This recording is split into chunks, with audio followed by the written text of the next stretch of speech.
With me now is the Premier of New South Wales, Barry O'Farrell. Welcome back. A pleasure. I suppose congratulations are due. I mean, you've got your hands dirty. You've done this deal with the shooters and fishers, selling the remaining power stations and granting shooter access to designated national parks. Is this what Nick Greiner used to call spending political capital? I think this is dealing with the cards that the electorate gave us last year. We didn't win control of the upper house. There are two minor parties there, 4 members. In order to get legislation through, we clearly have to work it through. And if it's in the public interest, as this clearly was, unlocking the asset value of the state's generators, which were recommended for sale by the Commission of Inquiry we went to the last election with, so we can invest in infrastructure, I think it's a very sensible outcome. Is it a good time to sell? Well, the best test of that, I suppose, was the long-term lease entered into last month on the desalination plant. The $2.3 billion realised was more than had been expected, certainly more than expected by the Labor Party. The capital's there? Well, ultimately, we're now in the process of doing the scoping studies. We'll assess all those things, as we did with the desal plant. But the best way to test a market is to sell something into it. What we saw last month with the long-term lease of the desal was a good result. And you won't sell unless you get a fair price? That's, we're not in the business of selling at any price. Who'll buy? I mean, AGL, True Energy, Origin, we've already traded some of the assets to them. Well, of course, the fact that Labor sold off the output of these generators in December 2010 means that they won't reap as much as they would have 10 years earlier. But the fact is that we'll test the market. I have no doubt, as the Commission of Inquiry indicated, that there would be buyers out there, and we need them because we want to put infrastructure money, we want to put money from the sale into the infrastructure the state needs. Would you like to send a cheerio to Morris Yemma, who's watching this program, when you blocked him in 2008 from selling for all the right economic reasons that he was proposing at that time? Well, just understand he couldn't carry his own party. He had a majority. Yeah, but you didn't help. Oppositions have a role, Quentin, but he had a majority that he could have got through both houses, but because his own party deserted him, the rest is history. But I do note that this week Morris Yemma has congratulated me on making the tough decision, not squibbing it, and getting this sale through. Why not sell the poles and wires as well? I mean, you've done this deal with the shooters and fishers. Why not do it all contentiously, get it out of the way? Well, we went to the last election campaign with 2 commitments around electricity. One was not to sell poles and wires, the distribution business. The second was to appoint a Commission of Inquiry to look at the long-term future, and that recommended don't sell poles and wires. It recommended sell the generators, the development sites and Cabora coal mine. What consumer and competition protections have you put in place with the sale of the remaining generators? Well, as I say, most of the output has been sold because of the deal done under the Gen Trader model.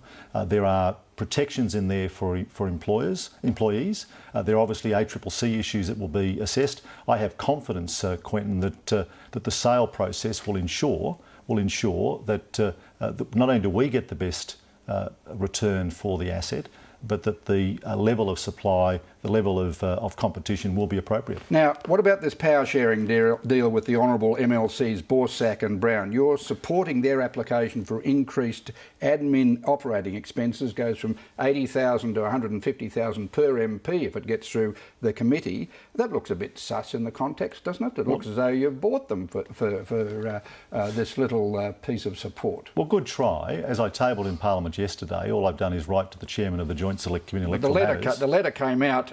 You met the shooters and fishers on Tuesday. The letter comes out on the Wednesday. And I talked about it to the media on the day we announced the deal. So there's no secret. Not to draw any conclusion from this. Well, no, Quentin. Let's be clear for your listeners who don't know as much as you do about it, which is that all that I've asked the Joint Select Committee Electoral Matters to do is to look at whether minor parties under the scheme set up by the Labor Party are getting sufficient in relation to the compliance cost of the state's electoral laws.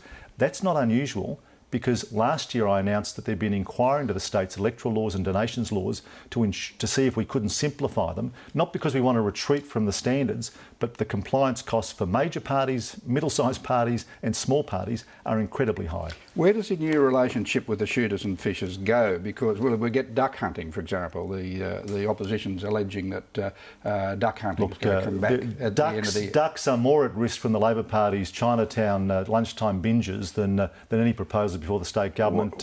What about the other things the shooters and fishers are after? Protection for duck hunters to prevent harassment from protesters. Well, you know, Quentin, that on private property in parts of the south of the state, landowners can invite shooters in to assist in eradicating game birds, including ducks, that are threatening their crops. That's been in place under Labor governments. It's managed by the Game Council. It's a program that hasn't changed. And if those programs exist, if they're lawful, people should be able to practice those things without interference. The park rangers, the national park rangers, are up in arms. They're going to have a non-cooperation ban. They say they weren't consulted. Let me, on safety grounds, seem to be their concern. Let me repeat the question I posed to the shooters. You'll lose the politics of shooters' access to national parks and Crown reserves if any bushwalker or civilian is either injured or killed in one of your designated national park areas. Well, Quentin, regrettably that happens now. You know, we've only recently come out of a court case where there was a murder in one of our state parks.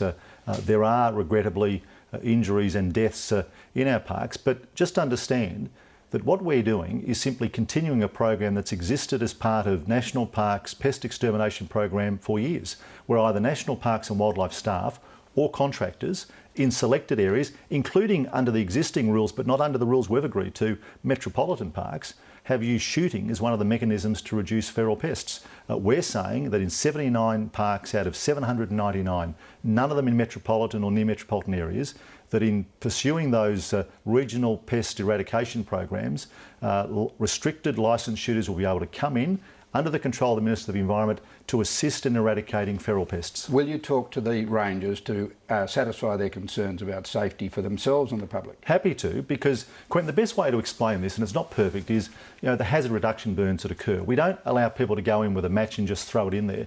It's scientifically put together, it's planned, it's well managed, it's resourced, it's advised to the public, and people know what's happening. And that's precisely what happens under the existing regional pest management plans that include shooting as an option, and it's what will happen in future. And so this is not 365 days a year, 24/7. These are targeted exercises to reduce ferals from national parks, which not only destroy habitat, not only destroy native flora and fauna, but cause enormous havoc for neighbouring farms. And if you've seen a sheep with its throat taken out by a wild dog, or some of the damage that wild pigs do, you understand that, Quentin. Mr. Premier, thanks very much. A pleasure.